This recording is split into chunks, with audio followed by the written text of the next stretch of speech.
পর্দায় আপনারা যা দেখতে পাচ্ছেন সেটা আমার চোখ নয়, এর মাধ্যমে এক অদ্ভুত প্রচেষ্টা করা হয়েছে আজকের বক্তব্যের আলোচ্য বিষয়টি আপনাদের নিকট সহজে উপস্থাপন করার জন্য।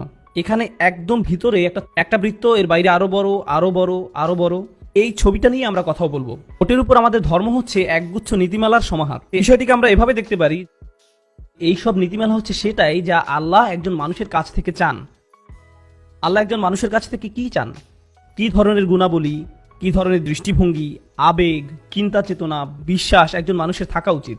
আপনারা যদি জানতে চান এইসব অত্যাবশ্যকীয় উপাদান কি কি, আল্লাহ কোরআনে খুবই সুন্দর করে এগুলো বর্ণনা করেছেন। তিনি এটা করেছেন লাআল্লাকুম এই শব্দটি ব্যবহার করে। লাআল্লাকুম যেমন বিভিন্ন বিষয় বর্ণনা করার পরে তিনি বলেন লাআল্লাকুম তাত্তাকুন, লাআল্লাকুম তাশকুরুন, লাআল্লাকুম তাযাক্কারুন, যাতে করে তোমরা মনে রাখো, যাতে করে তোমরা শুকরকারী হও, তোমরা তাকওয়া অর্জন করো, যাতে করে তোমরা চিন্তা করো। এই সবগুলোই হচ্ছে মৌলিক গুণাবলী যা একজন মানুষের থাকা উচিত। একজন মানুষের বিবেচনামূলক দৃষ্টিভঙ্গি থাকা উচিত, তার চিন্তাশীল হওয়া উচিত, তার সর্বদা আল্লাহকে স্মরণে রাখা উচিত, তার মধ্যে আল্লাহভীতি থাকতে হবে, তাকে আল্লাহর প্রতি শুকরগুজার হওয়া উচিত। লাআল্লাকুম তাশকুরুন, অর্থাৎ যাতে করে তোমরা শুকরকারী হতে পারো। বুঝতে পেরেছেন ব্যাপারটা?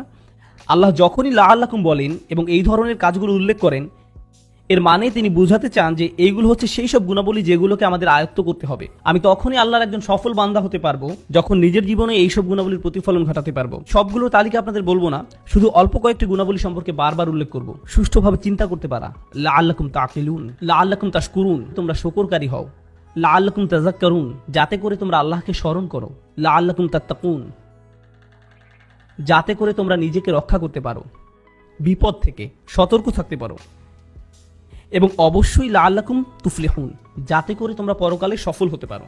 আল্লাহ প্রায়ই কোরআনে লাআল্লাকুম তুফলিহুন বলেছেন। এইগুলো হচ্ছে মৌলিক কিছু গুণাবলী।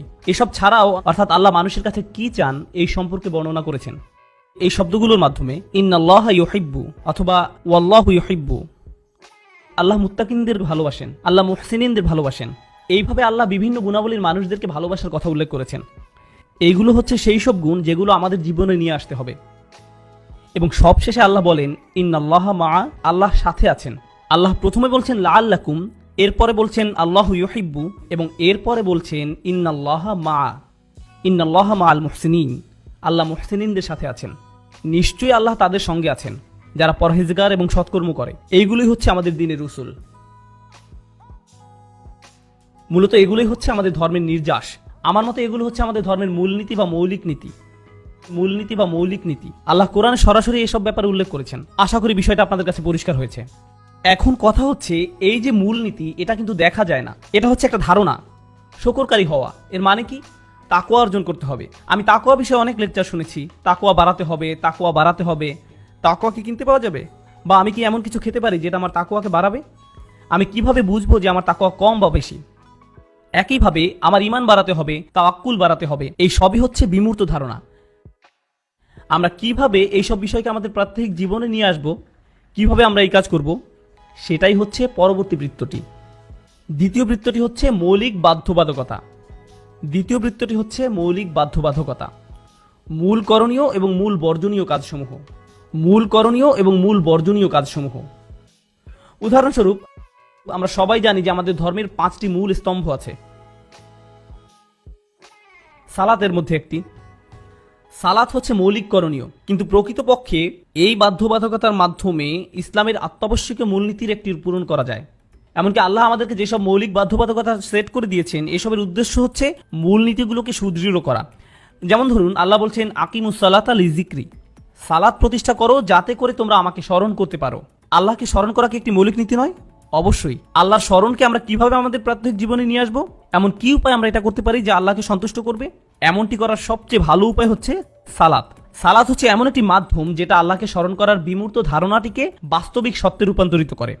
সিয়াম পালন করার বিষয়ে আল্লাহ বলেন কামা কুতিবা আলাল্লাযীনা মিন ক্বাবলিকুম লাআল্লাকুম তাত্তাকুন, তোমাদের সিয়াম পালন করতে বলা হয়েছে যাতে করে তোমরা তাকওয়া অর্জন করতে পারো। বাস্তবে এমন কি করা যেতে পারে যেটা তাকওয়ার এই বিমূর্ত ধারণাকে আমাদের জীবনযাত্রায় প্রতিফলিত করবে? কি সেটা? সিয়াম পালন করা এই ধরনের একটি কাজ। এইভাবে আপনারা দেখবেন যে আল্লাহ প্রদত্ত প্রত্যেকটি মৌলিক বাধ্যবাধকতা এক একটি মৌলিক নীতিকে সুদৃঢ় করে। বাধ্যবাধকতাগুলো দেওয়া হয়েছে যাতে করে মৌলিক নীতিগুলোকে আমাদের প্রত্যেক জীবনে নিয়ে আসতে পারি। দুর্ভাগ্যজনকভাবে আমরা যা করছি সেটা হচ্ছে আমরা আল্লাহ প্রদত্ত এইসব বাধ্যবাধকতাগুলোকে সংশ্লিষ্ট নীতিমালাগুলো থেকে আলাদা করে ফেলেছি। মানুষ ঠিকই সিয়াম পালন করছে, কিন্তু তাদের মধ্যে এই বোধটি নেই যে সিয়াম পালনের মূল উদ্দেশ্য হচ্ছে তাকওয়া বৃদ্ধি করা। মানুষ সালাত আদায় করছে, কিন্তু তারা এই ব্যাপারে অবগত না যে সালাত আদায় করার কিছু সুনির্দিষ্ট উদ্দেশ্য রয়েছে। এইগুলো হচ্ছে মৌলিক বাধ্যবাধকতা। শুধুমাত্র এই উদ্দেশ্যেই আমরা এইসব কাজ পালন করি না। ইসলামের অত্যাবশ্যকীয় নীতিগুলো পূরণ করে আমাদের জীবনে তার প্রতিফলন ঘটানোর উদ্দেশ্যেও আমরা এইসব কাজ করে থাকি। সালাত হচ্ছে একটা গন্তব্য পর্যন্ত পৌঁছানোর একটা রাস্তা। একইভাবে সিয়াম পালন করাও লক্ষ্য পৌঁছানোর একটা উপায়। আজকাল আমরা এইসব উপায় বা রাস্তাকে আমাদের লক্ষ্য বা উদ্দেশ্যে রূপান্তরিত করে ফেলেছি, যেটা খুবই ভয়াবহ সমস্যা। কোরআন কিন্তু আমাদেরকে এমন করতে বলে না। কোরআনে যখনই কোনো বাধ্যবাধকতার বর্ণনা দেওয়া হয়েছে, তখনই সেই কাজের উদ্দেশ্য অর্থাৎ ওই কাজ সম্পর্কিত মূলনীতিগুলোর কথা বলা হয়েছে। আমরাই এই দুইটি বিষয়কে কেটে আলাদা করে ফেলেছি। এই পর্যন্ত কি বোঝা গেছে?